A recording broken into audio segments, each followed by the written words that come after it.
Hi everybody, and just welcome back to our Sales and CRM ANZ HubSpot user group, or HUG. Today is part 3 in our 3-part series, Sales Tracking and Reporting. By way of agenda today, we will do a quick intro and a welcome. And since we've shared the videos in the follow-up or prior emails and around our social media, we won't be doing a recap because this session is part 3, where we'll look at determining data to report, how to create reports, custom reports and dashboards in HubSpot. HubSpot dashboards, so just some features like cloning, sharing, tips, tricks. We'll intro some hacks and bonuses that we enjoy, and then we'll wrap it up and open the floor for a Q&A. Our goal, as always, is to run for 30 minutes, just depending on your participation and questions at the end. So we would love and encourage you, please bank up the questions and don't hesitate when we hit the Q&A. Let's kick off with an introduction. So I'm Glenn Miller. I lead the Sales and CRM ANZ HubSpot user group, or HUG, together with HubSpot and the team here at Lupo Digital. For 5 years, together with the team, I've been helping teams and businesses grow the revenue, sales, training, advanced and AI-backed or automated sales and marketing, all using HubSpot. And last year we were invited by HubSpot to host this HUG, which is awesome. And it allows us to help as many business and sales leaders as we possibly can. So just a reminder that this channel is not mine. It's as much mine as all of yours. Because it's a fairly new channel, we're growing a community. So, you may not attend all of them, but I do encourage you, please, to, reach out on LinkedIn, Glenn Miller Sydney, connect with me anytime, any sales questions you have. And we just love to see you at more of these events. If you'd like to be involved, participate, please reach out. At this point, I'd like to introduce my co-host and the HubSpotter legend in everything HubSpot, CRM, and sales, Danielle, or Danny, representing HubSpot here today. Danny? Thank you, Glenn. That was a really good intro. I'm not sure I'm quite as HubSpot expert as you position me, but I'll take it anyway. I am a channel account manager at HubSpot, and so that means I'm working with really awesome partners like Lupo Digital in ANZ, supporting their customers around evaluating HubSpot. And I've been in various roles at HubSpot, so in a direct sales capacity, in a partner acquisition role, and now account managing our partners as well. And with regards to this HUG, I guess for me, I'm truly passionate about what HubSpot can do to really change up and manage your business from a sales perspective. And I myself am utilizing HubSpot on a daily basis and having conversations with customers in lots of different industries, sizes, with regards to how they can improve their sales efficiencies. So really hoping to share some of that with you all today. Awesome. Thanks, Danny. So last session was part 2, and we covered the sales tools that organize for you. And today we're going to demonstrate the value of that session in reporting of those tools and the activities that they influenced. We have Amber on the call today, and she just asked, was it a prerequisite to be at that? And the answer is no. In the invitation and the reminders leading up to today's HUG, we also shared the video from session 2, as I mentioned, but we will share a summary of the entire series and the links so that if you do want to go back and catch up, you can. Today's session, it's part 3. We'll cover the sales tracking and reporting. And again, just a reminder, spread the word, please. And even if you have colleagues, you may not be in sales, but even if you have colleagues, this is a sales HUG. It obviously dovetails things like reporting, could lean into marketing. So if you have colleagues that would like to attend, please let them know. Right, Danny, let's get into it. So it's not often that business stakeholders see their goals and business objectives literally come to life. So a good solid report or dashboard to demonstrate those metrics that do so is literally as pleasurable to them, and I think we'll all agree, as utopia, or that real eureka moment, like AKA I found ultimate happiness because what I'm aiming to achieve sits before my eyes. From experience across the various business types that Lupo engage with, there's multiple business stakeholders, and the biggest 2 issues we see is, number one, users are either not tracking what they're doing and their activity, or that's not structured well, and therefore there's no data to report, never mind building reports. And the other one is just bad data, which means bad data reports and poor dashboards. Like the old saying, bad data in is bad data out. So you end up with something like this, just sheer frustration. HubSpot fees are not actually providing the right value or returns. There's lack of drive around the team, motivation, and most importantly, there's no idea of results, let alone growth in sales and revenue. Danny? Yeah, so I think on this side, really, we're thinking about data. So from a Olympic sport perspective, we're constantly analyzing and reviewing our data. And depending on the business or the size, like metrics really do matter when you're thinking about running a business or working in a business. And without these metrics, our salespeople really are just kind of going through the motions and grinding away with no real ability to measure themselves or to drive them to do better. So they're not understanding where they're potentially falling short. And with really good reporting in place, we noticed that good things can start to happen. People become accountable and they start to really bring teams together so we can understand how our individual and team efforts are contributing to business growth. And this is what leads to better performance over time. We're really just surfacing that data initially. Having really no data and not benchmarking is really just flying blind. We're wanting to think about reporting as the need is needed to understand our performance capability and our individual in relation to our team, or our individual in relation to our business or sales and revenue targets as a whole. So we feel like we're contributing as one kind of organism towards the same goals and metrics.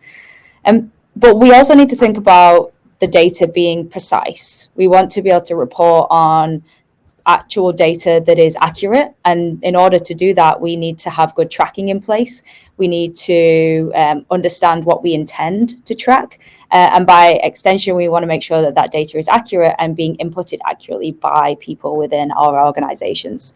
And so in order to actually make that vision a reality, we need to think about some basic tools and activities that should be tracked, and we'll talk a little bit about how HubSpot can help you do some of those things.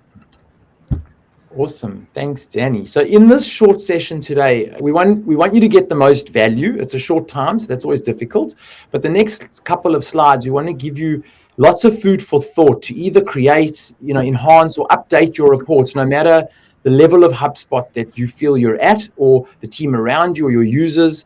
No matter the business, the size, the scale, there are some basic tools and activities that should be tracked. And I can't tell you how many businesses just don't go back to basics with this as a starting point.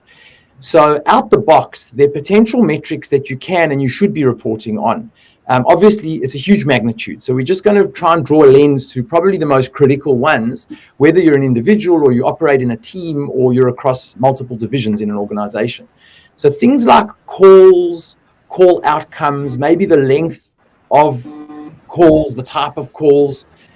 If your team are using the tasks tool in HubSpot, the number of tasks, type of tasks, there are differences and their performance can be aligned across those different task types.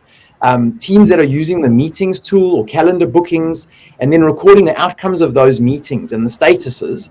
And then depending on the type of business, the size of the team, this list of activity-based performance is obviously quite long and can go on and on relative to your needs. And we'll cover how to extrapolate those in a sec. There are other sales and then revenue-based metrics that matter as well, like the number of sales qualified leads, the number of deals, the number of opportunities, the number of customers. And I know that this all sounds pretty obvious, but actually having them on the page in the simplest format is sometimes a tricky part. Some people just don't know how to get the data out of the HubSpot machine and onto the dashboard or the page. There's things like rates of conversions between each of those numbers above.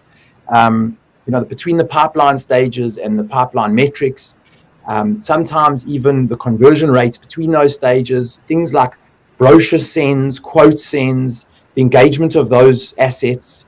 You may also have people managing different parts of your pipeline that require reporting. So we have certain clients, for example, in an education vertical or industry, where one sales rep might handle the first 5 stages of their pipeline to get the lead in. They might warm up that lead and then actually hand them over to an admissions team who jumps into the same HubSpot pipeline but manages the next 3 columns, campus tour, liaising with the client, the student, and then bringing them back into the salesperson's world, where the salesperson actually handles maybe the final application steps and then closes the sale as closed won. So you might have different people inside that pipeline you want to report around, and their responsibilities, granularity within each deal may also need to be reported separately.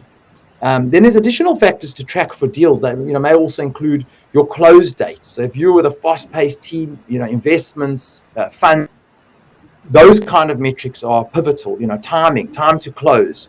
And most important for you guys on this hub could be the additional custom fields, for example, that you've created very unique to your organization.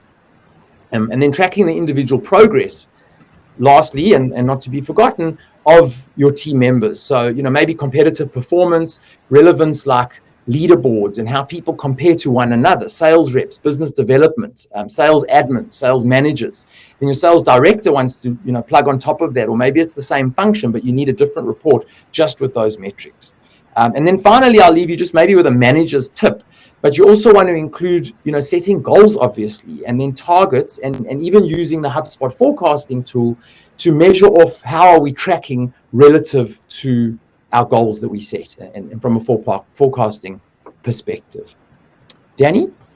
We'll go into something a little bit more practical now, and we want to really laser focus in how you start to do reporting inside of HubSpot. So how do we really bring all this kind of theoretical understanding to life?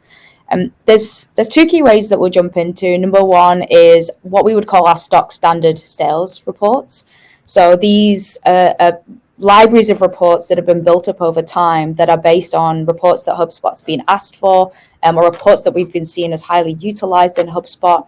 And this first section here is actually our sales analytics tool. So fairly newish inside of HubSpot. As you can see, it lives under our reports and analytics tools. So it's separate to our dashboards area. And these are populating over time. So these are not things that you necessarily might have even thought to report on. But as your sales team start to utilize the tools, they will populate with data over time.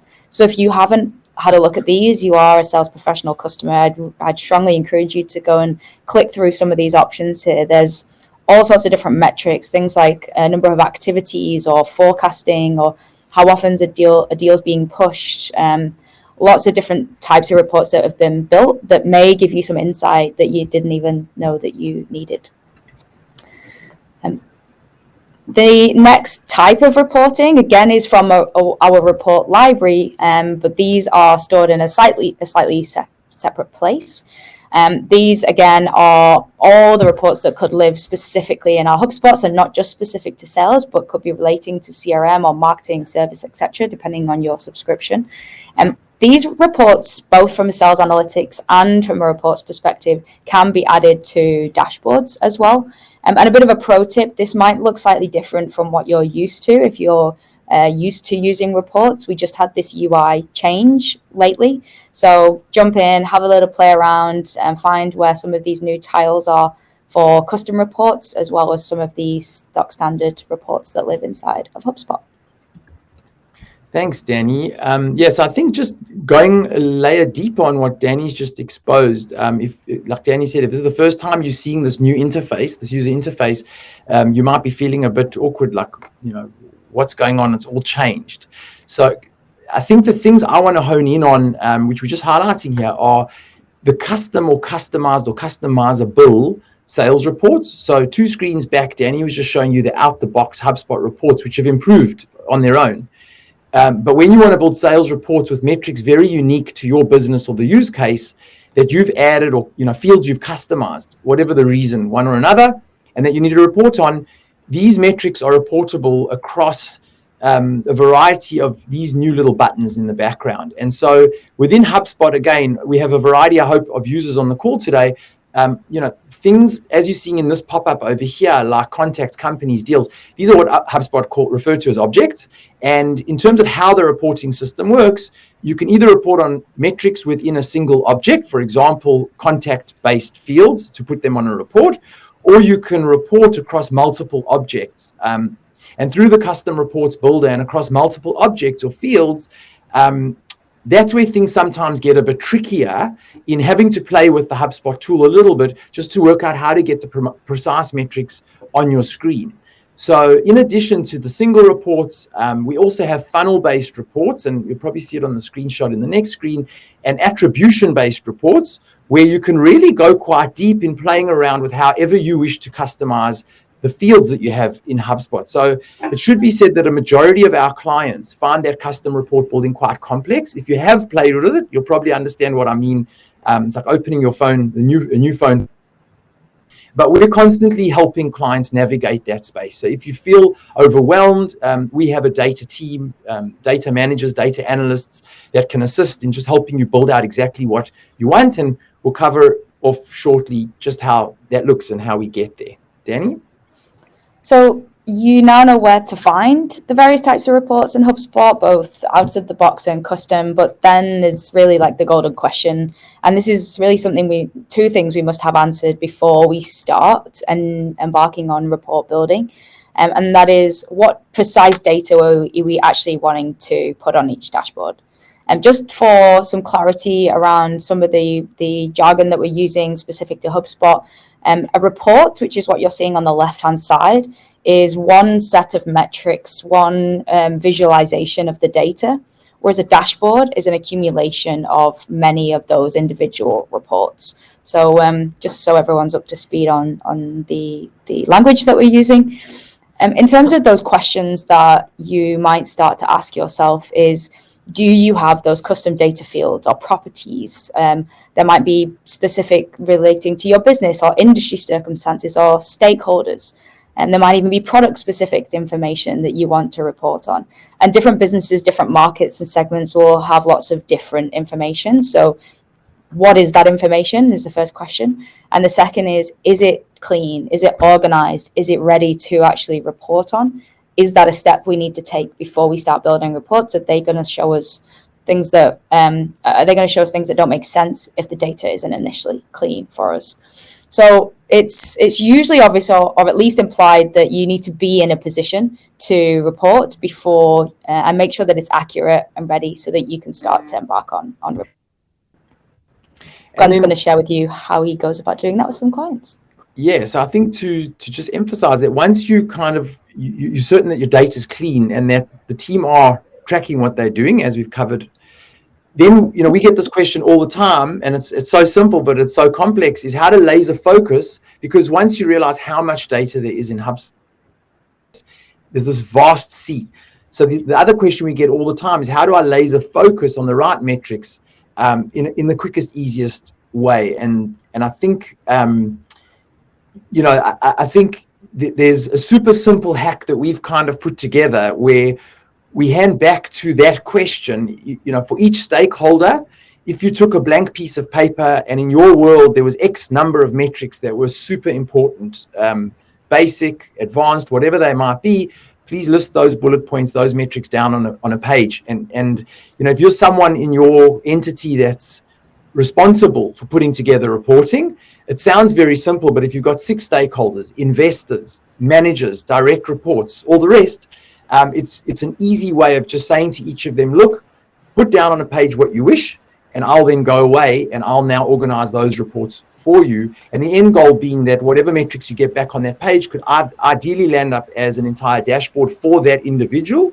Or if it's team-based, it could be a section, which we'll show you shortly how to customize, where they can actually just have their unique section amongst a few others per stakeholder on one long dashboard.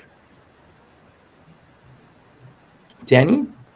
And this leads to sometimes you can start to think broadly. You can start to think really big. And one of the common pitfalls that I see with businesses when we're evaluating HubSpot or when we've purchased HubSpot is, what can we report on? We want to report on absolutely everything. They're trying to report on too many different metrics. So what I'd say is, as a starting point, really focusing on the MVP, the minimum viable product.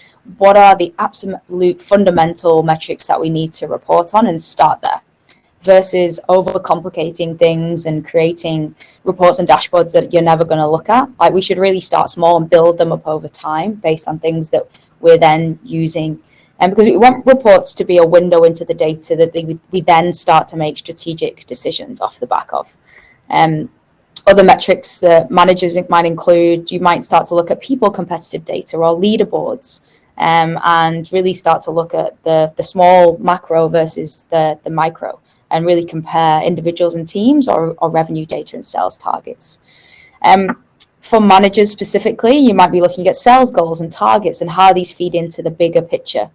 But one thing I'd say to be aware of is how we're positioning these reports to people within our teams. We don't want these to come across as maybe micromanaging if that's not the style of business that you're in. So really how we position them is to be identifying gaps that we can then start to fill and help support with clients. Awesome. So I think this is probably the funnest slide. We thought we might just cover some pro tips or kind of dashboard hacks that when Danny and I just combine some of our experience, some of the new features that are out of beta and well and truly now in HubSpot, we're commonly being told, oh, wow, I didn't know HubSpot could do that. So not too long ago, HubSpot launched some game-changing functionality inside dashboards that those, so many people have not been aware of. So I think the first and most interesting one, and apologies, this looks like a dog's breakfast, but just protecting the innocent and blocking out some of the data, you can actually now embed Google Sheets live. And I think that's quite important because I'm sure HubSpot might have crippled a few businesses out there that made a living on external reports that plug into HubSpot or vice versa. I probably get an email for 2 or 3 of those every day. But the truth is, this is something we've used for months, and it is really a game changer because as long as you log in, as you can see in the screen here, you can actually edit this data live inside the HubSpot dashboard whilst your team's looking at it and the data is changing. As you may know, these reports continuously refresh while you're working on them. And sometimes you might need to, based on the link you put in there, you might need to just click the right sheet, but that's fairly minimal given the output. So embedding live Google Sheets in a HubSpot report, as you see here. Then you can also embed iframes. So loading any URL into a dashboard, but probably my favorite, we work with tools like you're seeing here, the ad tool. We work with tools like the HubSpot campaign tool. And if you've worked with those, you've learned that it's not easy. Sometimes there isn't a report. As Danny mentioned earlier, there's a button that says add report to dashboard. There are parts of HubSpot where you see the data exactly like you'd like it, but there isn't a report. And you either need to go learn how to custom build that report, but a nifty little hack is to actually embed the URL of that tool in HubSpot into the dashboard, and it will load that entire tool. And often the little graph you see on HubSpot or, funnel metrics like visitors, leads, MQLs, is boom in front of you on that screen, which otherwise would be quite lengthy and difficult to build into a report. You can also add headings, as I mentioned earlier, just to split the data or between teams, or you want one report with sales and marketing on it. You can now do headings in there, and you can also add notes. Literally, if you're interpreting the data and you're sharing that report with someone who needs to understand the recommendations, you could bullet list, much like a Word document, with a whole variety of tools inside the dashboard.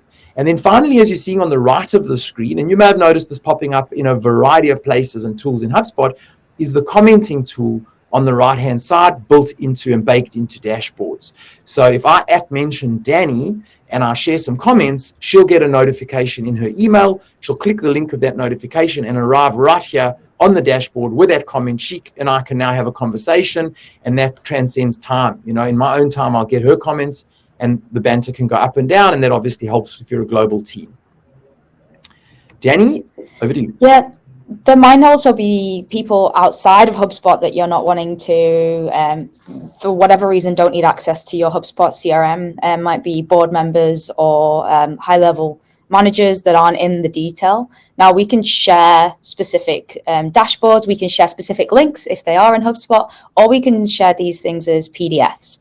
So we can actually start to create recurring emails, which are essentially a snapshot in time of a specific dashboard, to really give them an insight into what's happening in the business. So we're not having to pull crazy big Excel spreadsheets, which I know a lot of businesses are doing on a month-to-month basis, and it's somebody's whole job to build these out. Whereas within HubSpot, we can start to just send these potentially on a recurring basis or a one-off, depending on the requirement internally in the business. You can also set the top left-hand sprocket in your HubSpot account as an individual to a specific report or dashboard, so that whenever you log in to HubSpot, that's the first thing that you see. And so that's a little top tip for you there with regards to setup. Awesome. Thanks, Danny. So look, it's always so difficult in half an hour. I think the HubSpot reporting tool, we could probably spend 3 weeks on, but we just wanted to give you guys like a really nice overview, just some sound bites, little tips and tricks to share that I really just hope, even if you just walked away with one nugget, then that's the goal. But we're at the point now, we actually did it, Danny. We're within time. So hopefully we can develop a good reputation for keeping you guys on the right track. But I would love to open the channel, hand the microphone back to all of you on the call for any questions and answers we can provide around the content we've shared, or absolute unique questions you have about reporting and dashboards. So Nimrod, I'm not sure if you received any questions in the chat, just curating that. No, I didn't actually receive any. You can either pop them in the chat if you're a little more shy and you didn't want to come off your camera. Otherwise, please just pop off mute, and share any questions that you might have. I know it's sometimes... I have a question. Yes, please. Who's that? Scarlett. Scarlett from Civil Edge. Hi, Scarlett. Quick question for you. So when you say that you can embed a URL, does that mean that if we go to like marketing ads and we're looking at ads performance, you can now plug in that view as a report on the dashboard? Exactly right. Cool. It's exactly right. So it's a weird hack, but when the page loads, as I said before, often you just want to see the ad tool metrics that pop up at the top, where you've got literally your deals, customers, conversion rates. I think that's the one you might be referring to. Even your campaigns, you can drill in on a granular level, each blue line, campaign by campaign. But the answer is yes. It's quite weird, and I hope they don't change it, but it has been a game changer, because often it's those little metrics that we know our clients so badly want. You can do Google Sheets as well. So if you are still using spreadsheets, you can embed them and still update them in line into dashboards too. So that's pretty cool. Cool. Thank you. Cool. So I see another question is coming from Mark, just about to check the analytics report from social media like Facebook. Do we need to install and integrate the Facebook pixel first in HubSpot, or just connect or sign in with our Facebook account in HubSpot? So Mark, from an analytics and reporting point of view, I think I understand the question you're asking, but I'll just dissect that a little bit. As we said at the beginning, you need to be tracking data, and you need to have the data in HubSpot in order to transpose that and transport it onto a dashboard. So unpacking that question, you'd want your pixel in happening, you'd want to have the data flowing into HubSpot accurately, and then build your report as the layer on top to convey the outputs from those pixel installations, and ultimately the user clicks the metrics behind what those pixels are set up to do. And the other angle is if it's event tracking and it's conversion tracking that those pixels relate to, same thing. It just depends what we want to report on. So I hope I've angled that right. Danny, anything to add on that one? No, I think you covered it. I think, you were right in what you're saying there. It's just around connecting the two accounts within HubSpot. I think you're referring to the traffic analytics report, Mark. But yeah, you were right there. Awesome. Great. Did we have any other questions before we draw closer to a close? I have a question about a report that I saw. I think it was on the first slide of this. It was about target obtained. One sec. I'm just going to take us back. Amber? Yeah, it was that one. Sorry. The first, one more. That one. One more. That one. This deal forecast one. Yes. Was this a report that's in the sales analytics tool? Or from memory, this report was custom built for the bar chart, but there are some out-the-box deal forecast reports. So I'm sorry I can't answer it directly, but what I would say is it's okay. On the bottom left of that new deal sales analytics area, and Danny, correct me if I'm wrong, there is a deal forecasting topic, which will include, if you click that, a whole lot of stock standard deal forecasting reports. And I'm pretty sure this is one of the stock standards, but sometimes it's a pie chart. I believe it is. Yeah, great. Yeah, I believe it is. So you do get, depending on, you just got to filter on your specific pipeline, and then this one will pre-populate for you, and you can add that into a dashboard. Okay, awesome. Thank you. Yeah, Amber, sometimes we get a lot of apprehension around forecasting. It's like, wow, it's this big thing. It's actually HubSpot make it really simple. Sounds like you've attempted to set it up and you have your data in there ready. But for any others on the call, I'd say just if you have access to that based on your HubSpot license, just jump in, give it a go, just play around with it, try set it up, because it's one of those tools where the inputs are very simple and lean. And depending on how much data you put in, monthly sales, weekly sales, how you structure it, there's some quite awesome reports in, actuals versus final, and you can have a lot of fun on the reporting around forecasting. So often we told, when I tried to build it, it was too simple, but they hadn't thought of the reporting outcomes. So that's another little handy hint. Give it a go. Great question, Amber. Thank you. Cool. So look, Glenn, I've got a quick question before you. Yes. And Danielle, guys, so we've just set up that prospect pipeline progress funnel report that you've got there. I've just been playing around with this literally in the last 24 hours. We've got deals in, let's say, 9 lanes in our pipeline, but they're not showing on that report. Is this something that needs to be? Do you need to move deals between? Do you need to refresh them to get that report to work? Do you know?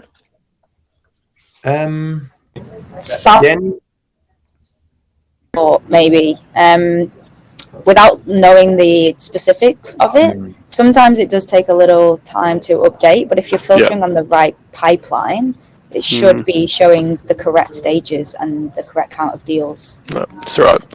I'll look it up. Yeah. The other thing I would say is check the date ranges. And I know you're going to think, mate, that's pretty obvious. There's 2 places to do it. The one is right at the top. If you share that dashboard with other people, right at the top, if there's a filter that the last person applied to the entire dashboard that's still hanging around, that could be your issue. And the other one is on the actual report level of that report you're looking at, that the date range is realistic. And like Danny said, look out for that filter as well on the main dashboard around pipeline. But I don't think that's all right. I don't think it's that, but that's fine. I might keep having it play around with it. But I thought while we're here and I saw something that looks similar, I might as well ask the question.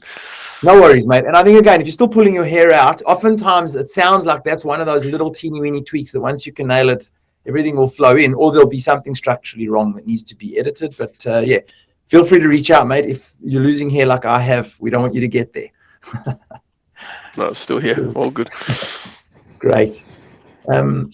Any other questions from the panel?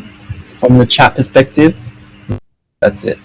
Okay. If anyone wants to come off mute and ask another 1 or 2 before we end off, that's also okay.